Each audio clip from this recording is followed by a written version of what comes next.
இன்னைக்கு நாம ஒரு துக்கமான விஷயத்தை தான் பார்க்க போறோம். என்ன அப்படின்னு கேட்டீங்கன்னு சொன்னா, பெங்களூர்ல நடந்ததான ஒரு சம்பவம் நேற்று வலைத்தளத்துல வந்திருந்தது. அதாவது ஒரு நியூஸ் பேப்பர்ல, பேப்பர்ல வந்திருந்தது. ஒரு பெண் பிள்ளை அவங்களுக்கு பிறந்திருக்கு. அந்த பெண் பிள்ளை அவங்களுக்கு வேண்டாம். அதனால அவங்க என்ன பண்ணாங்க அப்படின்னு கேட்டீங்கன்னா, அந்த பெண் பிள்ளைய விற்றுவிட, அதாவது ஏதாவது ஒரு நல்ல விலைக்கு வந்தா வித்துடலாம் அப்படின்னு முடிவெடுத்திருக்கிறாங்க. அந்த பிள்ளையை யாருமே வாங்க முன் வரல. அதுக்கப்புறம் துக்கத்தோட வீட்டுக்கு எடுத்துட்டு போயிட்டாங்க. பிள்ளை பிறந்து ஒரு மாசம் தான் இருக்கு.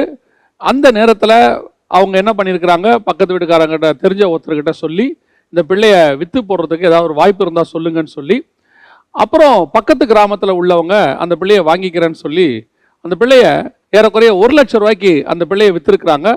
விற்றுட்டு அந்த பணத்தில் ஒரு பைக்கும் ஒரு செல்ஃபோனும் வாங்கியிருக்கிறாங்க. இதுக்கு அந்த பிள்ளையை பெற்ற தாயும் உடந்தை 2 பேரும் சேர்ந்து தான் அதை பண்ணியிருக்கிறாங்க.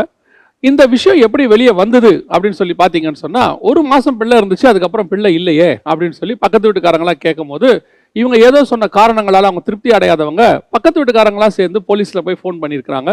அவங்க வந்து விசாரிச்சப்போ தான் அந்த உண்மை வந்து பக்கத்து கிராமத்தில் இருந்து பிள்ளையை போய் அவங்க என்ன பண்ணியிருக்காங்க, மீட்டு எடுத்திருக்கிறாங்க. வசனம் சொல்லுது, கடைசி காலத்தில் அக்கிரமம் மிகுதியாவதனால் அன்பு தணிந்து போகும் அப்படின்னு இருக்கு.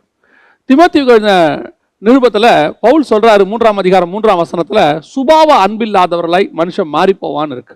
இதை விட அதற்கு வேறொரு நல்ல எடுத்துக்காட்டு இருக்கவே முடியாது.